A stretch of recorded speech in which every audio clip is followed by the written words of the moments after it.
Salam. Hari ini kita berbicara soal harta terpendam. Kalau soal harta ini biasanya banyak orang suka, saudara ya. Haleluya. Tapi kita akan membahas tentang harta terpendam yang sangat tinggi nilainya, yang akan kita ketahui setelah kita membacanya. Dalam kitab Matius pasal 13 ayat 44 sampai 46 dikatakan, hal kerajaan surga itu seumpama harta yang terpendam di ladang yang ditemukan orang lalu dipendamnya lagi. Oleh sebab sukacitanya, pergilah ia menjual seluruh miliknya, lalu membeli ladang itu. Demikian pula hal kerajaan surga itu seumpama seorang pedagang yang mencari mutiara yang indah. Setelah ditemukannya mutiara yang sangat berharga, ia pun pergi menjual seluruh miliknya, lalu membeli mutiara itu. Haleluya. Nah saudara, ketika kita menemukan harta atau menemukan sebuah peluang yang lebih tinggi, biasanya orang berani menjual yang lama atau meresikokan yang lama untuk mendapatkan yang baru. Seseorang menghadapi sebuah kesulitan lalu dikatakan di sana ada peluang. Kita akan menjualnya dan untuk mendapatkan yang baru, saudara ya. Nah di sini diceritakan adalah tentang Kristus adalah harta yang sangat tinggi nilainya. Saya mau saudara mengerti bahwa harta terpendam dan mutiara berharga ini terdapat dalam diri Kristus. Kalau dalam kitab Kolose pasal yang kedua ayat ketiga, dikatakan sebab di dalam Dialah tersembunyi segala harta, hikmat, dan pengetahuan di dalam Kristus. Dalam 2 Timotius pasal 1 ayat 14 dikatakan, peliharalah harta yang indah yang telah dipercayakannya kepada kita oleh Roh Kudus yang diam di dalam kita. Harta yang indah yang dipercayakan kepada kita, yaitu Kristus. Yesus luar biasa, saudara ya. Ketika saudara memilih Kristus, saudara mengucap syukur. Saudara telah memilih harta yang sangat berharga. Amin. Haleluya. Jangan saudara kecewa. Saudara punya investasi yang tinggi, saudara ya. Nah, ketika kita mau meninggalkan yang lama untuk mendapatkan yang baru, itu karena kita mengerti bahwa di dalam Dia adalah harta yang luar biasa. Kami pernah menghadapi kesulitan, saudara ya. Ketika meninggalkan segala sesuatu untuk pelayanan, tapi kemudian pelayanan tersebut gak jalan, saudara ya. Karena waktu itu ada kendala masalah visa, saudara ya. Karena kami ada misi di luar negeri, visanya ternyata gak keluar. Padahal pekerjaan kami sudah kita tinggalkan. Ya? Lalu kita balik ke Indonesia, kita bengong. Gak ada pendapatan, gak ada pelayanan juga. Saudara ya? Akhirnya ada sebuah pilihan, ada mobil di situ. Kamu mau pakai mobil atau jual mobil? Akhirnya kita pikir, ya kita jual mobil. Kita usaha. Saudara ya? Karena kita melihat bahwa di dalam usaha tersebut bisa menghasilkan keuangan untuk kita dan bisa mensupport kembali. Setelah usaha, baru kemudian kita bisa ngumpulin duit lagi dan beli mobil lagi. Saudara ya? Nah, ada sebuah peluang, kita ada pilihan. Kalau ada sesuatu yang lebih menjanjikan, kenapa kita tidak berani mengorbankan? Dalam Kristus ada sesuatu yang luar biasa, saudara ya. Ketika Sakeus melihat Yesus, dia berusaha melihat, tapi karena pendek, dia naik di pohon. Lalu Yesus berkata, Sakeus turunlah, aku mau mampir ke rumahmu. Mengundang, akhirnya Yesus datang di rumah Sakeus. Lalu Sakeus mengerti bahwa di dalam Yesusnya adalah pribadi yang luar biasa. Lebih berharga daripada segala yang dimilikinya. Lebih berharga daripada posisi yang dimilikinya. Lebih berharga daripada segala sesuatu yang dimilikinya. Lalu dia berkata kepada Yesus, Tuhan, apa yang pernah aku peras dari orang, akan aku kembalikan.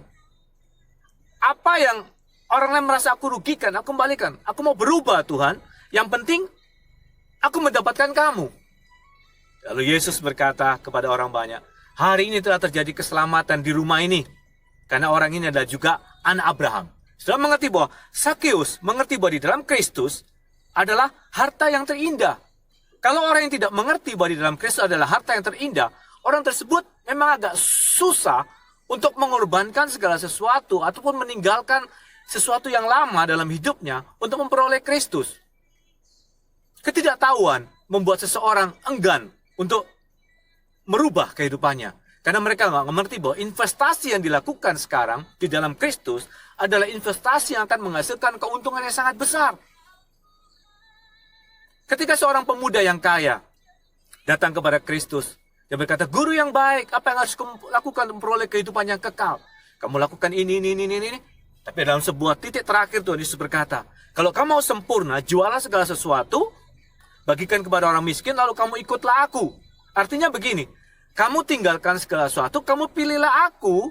Aku ini harta yang lebih tinggi daripada harta yang kamu miliki. Tapi pemuda ini tidak mengerti tawaran tersebut, tidak mengerti bahwa di dalam Kristus adalah harta yang luar biasa. Dia sayang dengan hartanya karena banyak, akhirnya dia tidak mau menerima Kristus. Dia kecewa. Ketidaktahuan dia tentang pribadi Yesus yang lebih tinggi daripada apa yang dia miliki, membuat dia tidak mau mengikut Kristus. Atau juga resiko yang akan dia miliki ketika dia mengikut Kristus. Waduh, kalau aku ikut Kristus mungkin aku akan hidup sederhana.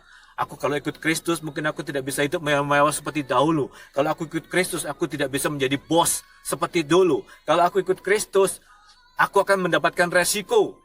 Aku harus menanggung salibku. Aku harus dihina sama orang, harus dikecilkan sama orang. Ketika seseorang tidak berani mengambil sebuah resiko untuk mendapatkan sesuatu yang baik, yang punya nilai tinggi, orang tersebut tidak berani mengorbankannya. Kalau seseorang mengerti di sebuah gunung ataupun di sebuah hutan, di situ di bawahnya ada batu bara, mungkin ada emas, mungkin di bawahnya ada minyak dan sebagainya. Orang yang mengerti akan berani investasi habis-habisan untuk mendapatkan tempat itu, walaupun resikonya tinggi. Tapi orang yang tidak berani beresiko, orang yang mau hidupnya aman-aman saja, orang yang mau hidupnya santai-santai saja, mereka untuk memilih Kristus, mikir-mikir, saudara ya. Jangan-jangan kalau aku pilih Kristus, hidupku susah.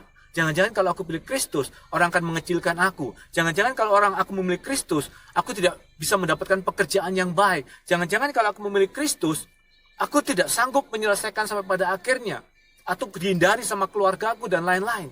Pilihan ini sulit, tapi kalau sudah mengerti bahwa di dalam Kristus adalah harta yang luar biasa, saudara akan memilihnya. Amin? Nah, Simon waktu melihat Yesus, dia mengikuti dia. Dia meninggalkan perahunya. Dia mengikuti dia. Sempat shock ketika investasinya itu terasa rugi. Ketika Yesus diserahkan, mau disalib. Simon sempat mau shock. Dia sempat menyangkal Yesus. Tapi kemudian Simon berbalik dan mengerti bahwa ternyata investasinya itu cuma sekedar trik saja untuk turun. Tapi setelah itu naik lagi. Haleluya. Nah saudara, ketika saudara mengerti bahwa di dalam Yesus ada harta yang luar biasa, saudara akan mencintai dia. Saudara akan memelihara harta yang indah tersebut. Saudara tidak akan meninggalkannya. Menilai faktor resiko yang besar membuat saudara tidak berani mengambil resiko. Tapi kalau saudara mengerti bahwa resiko yang saudara ambil adalah sebanding dengan apa yang saudara dapatkan atau sebuah investasi yang luar biasa, saudara akan berani memilih Kristus. Dalam Ibrani 11 ayat 26 dikatakan tentang Musa. Ia menganggap penghinaan karena Kristus sebagai kekayaan yang lebih besar daripada semua harta Mesir. Sebab pandangannya ia arahkan kepada upah. Haleluya. Arahkan kepada upah. Arahkan kepada pengertian bahwa Kristus adalah harga yang sangat luar biasa.